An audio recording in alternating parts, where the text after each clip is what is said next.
Bismillahirrahmanirrahim. Bismillahirrahmanirrahim. Elhamdülillah ve salatu ve selamu ala Resulillah ve ba'd. Hurmatlı cemaat, hurmatlı musulman. Bir tuğanlar Allah Taala tutup жатқан oruzoңuzdарды kabul kılsın.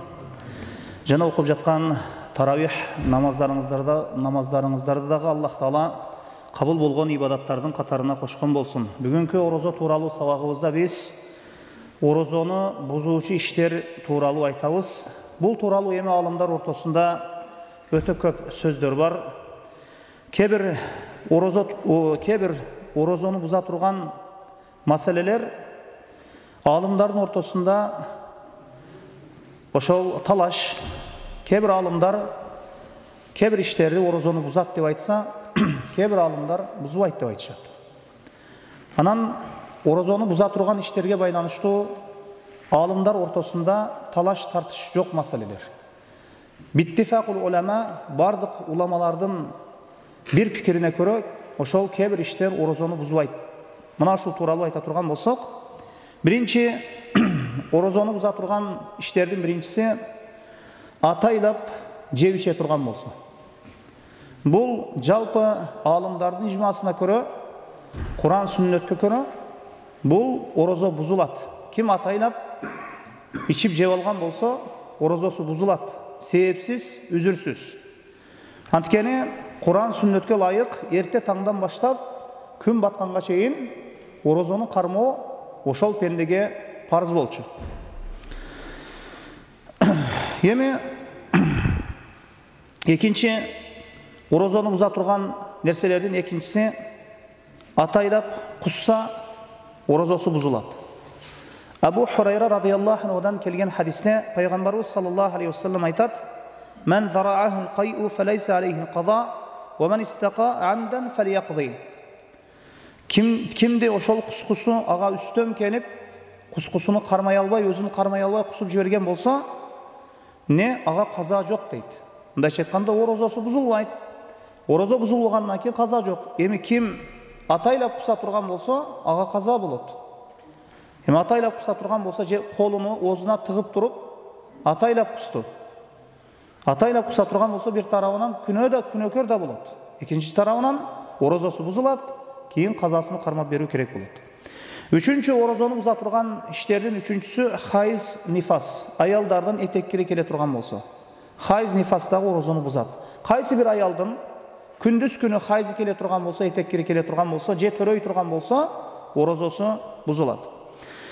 Төртүнчү түтүн, мисалы үчүн түтүн, же чаң, ошол орозо тутуучунун ыктыярсыз ошол оозуна кирип кала турган болсо, бул эми бузубайт.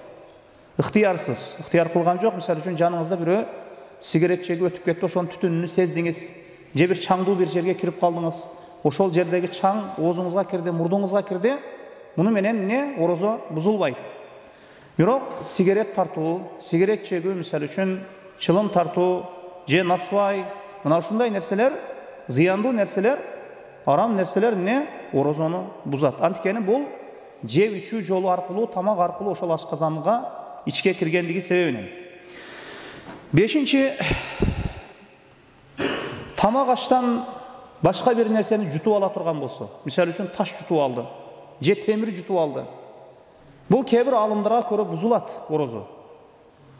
Эми бирөө таш жутуп ала турган болсо, темир жутуп ала турган болсо, ошондон адамдын организми, адамдын денеси азыктанабы? Азыктанбайт. Күч алабы? Күч албайт. Ошондуктан бул талаш маселе. Кээ бир алымдар тамак аштан башка бир нерсени, темир же ушундай дене азыктанбай турган бир нерсени жутуп ала турган болсо, кээ бир алымдар бузбайт дейт. Шейхул Ислам рахимахуллах да мына ушул пикирде, анткени дене организм муну менен тамактанбайт, азыктанбайт дейт. Бирок кээ бир алымдар айтат, орозону бузат деп айтат. Анткени бул жеп ичүү жолу аркылуу ичке киргендиктен орозо бузулду деп айтышат. Эми алтынчысы, ниет кылып ачкан болсо, мисалы үчүн бирөө эч бир нерсе жеген жок, оозунан суу алган жок, туз таткан жок, бирок ошол ниетинде орозону ачты. Иннамал амалу бинният, амалдар ниетке жараша, ооз ачылат ким ниетинде оозун ачып ала турган болсо. Жана ошондой эле ким унутуп бир нерсени ичип ала турган болсо, жеп ала турган болсо, анын орозосу бузулбайт. Буга хадисте бар.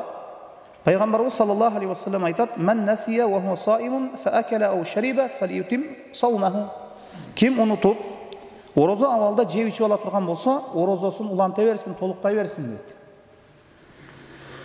Жетинчи, орозону ошол бузубайт түкүрүү. Мисалы үчүн орозону ким оозунун мындайча айтканда түкүрөгүн жута турган болсо, орозосу бузулбайт. Сегизинчи, орозо тутуучу тишинин арасындагы калдыкты атайлап жута турган болсо, ошол чайнай турган даражада чоң болуп, ошол тишинин арасындагы нерсени чыгарып, ошону атайнап чайнап, ошону ичке кетире турган болсо, орозосу бузулат. Кээ бир алымдарга көрө. Мындай ошондуктан мындай мүмкүнчүлүгүнө ошол абалды билип туруп, ооздогу нерсени жутуп жиберген болбойт. Ошол замат жерге таштоо керек, түкүрүү керек. Ошондуктан бул маселе кээ бир алымдарга көрө бузулат, кээ бир алымдарга көрө орозо бузулмайт, бирок макрухтук тарабы бар.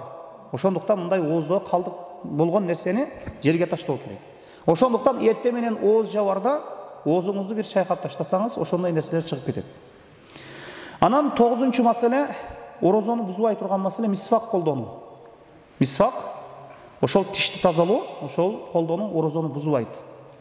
Эч качан орозону бузбайт. Биттифакул улама, уламалардын бир пикирине көрө мисвак орозону бузбайт. Эми тиш пастасы, зумный пасталарды колдонсо болобу десе, кээ бир алымдар күндүз күнү жалпысынан тиш пастасы дагы ошол зумный паста дагы ошол тишини ошол менен жууса дагы орозосун бузулбайт деп айтышат, жалпысынан.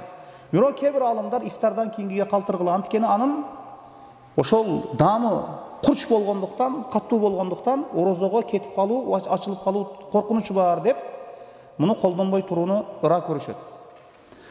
Эми эгерде ошол тиш пастасынын өтө даамы каттуу болбосо, колдонсо боло берет, бирок аны дагы ифтардан кийинкиге калтырган жакшы.